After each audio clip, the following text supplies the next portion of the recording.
નમસ્કાર. ચાલો આજે એક એવી વાત કરીએ જે આપણી રોજિંદી મુસાફરી સાથે જોડાયેલી છે.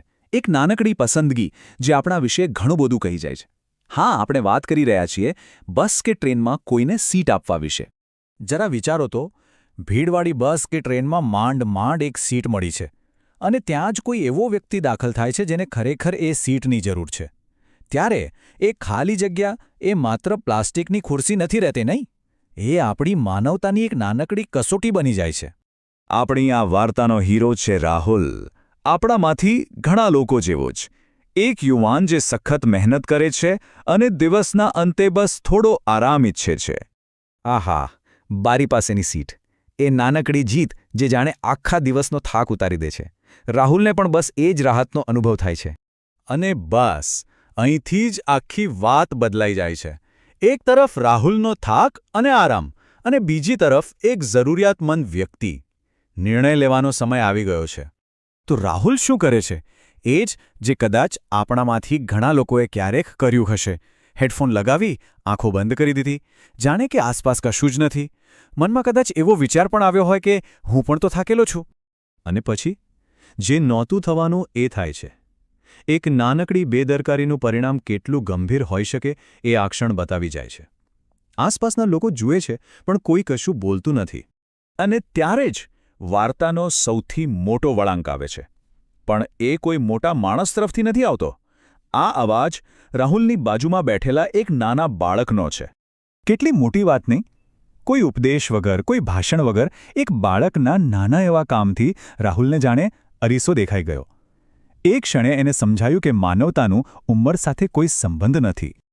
તો રાહુલની આ વાર્તા આપણને એક બહુ મોટા મુદ્દા પણ લાવીને ઊભા રાખે છે. આ વાત માત્ર શિષ્ટાચાર કે સારા વર્તનની નથી. આના મૂળ તો ઘણા ઊંડા છે.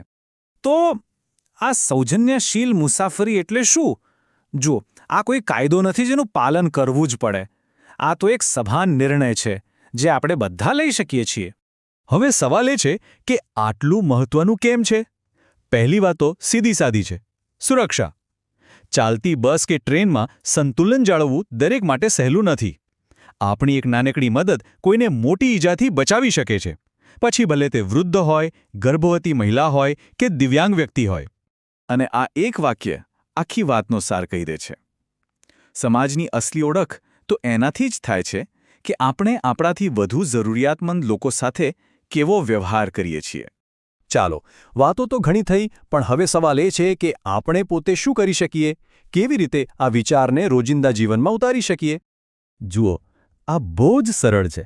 સૌથી પહેલું અને સૌથી અગત્યનું કામ: જાગૃત રહેવું. ઘણીવાર આપણે આપણા ફોનમાં એટલા ખોવાયેલા હોઈએ છીએ કે આસપાસ શું થઈ રહ્યું છે એનું ધ્યાન જ નથી રહેતું. બસ ફોનમાંથી નજર ઊંચી કરીને એકવાર આસપાસ જોવાની જરૂર છે. કોઈને તકલીફ છે તો પૂછવાની રાહ જોયા વગર એક સ્મિત સાથે મદદ ઓફર કરો. હવે એ સમજીએ કે આપણું એક નાનકડું પગલું, એની અસર કેટલી મોટી અને દૂર સુધી થઈ શકે છે. જુઓ, જ્યારે કોઈને સીટ આપવામાં આવે છે ત્યારે ફાયદો માત્ર એ એક વ્યક્તિને નથી થતો.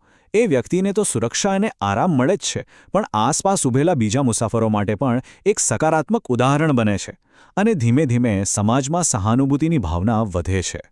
આ વાતને આ રીતે પણ વિચારી શકાય: આપણે જે દયા આજે બીજાને બતાવીએ છીએ એ જ દયા ક્યારેક ફરીને આપણા પોતાના પ્રિયજનો પાસે પહોંચે છે. આ એક ચક્ર છે. અને છેલ્લે આ એક વાત હંમેશા યાદ રાખવા જેવી છે: આ માત્ર જગ્યા ખાલી કરવાની વાત નથી. આ તો સામેની વ્યક્તિની જરૂરિયાત, એના અસ્તિત્વનું સન્માન કરવાની વાત છે. આ માનવતાનું સન્માન છે. તો હવે પછીની મુસાફરીમાં આ સવાલ મનમાં જરૂર રાખજો: શું માત્ર એક સીટ ખાલી કરવી છે, કે પછી સન્માન અને દયાની એક ક્ષણ કોઈને ભેટ આપવી છે? આ નાનકડી પસંદગીમાં જ એક સારો સમાજ બનાવવાની તાકાત છુપાયેલી છે. અને નિર્ણય એ આપણા હાથમાં છે. એક કદમ વિકસિત ભારત કી ઓર.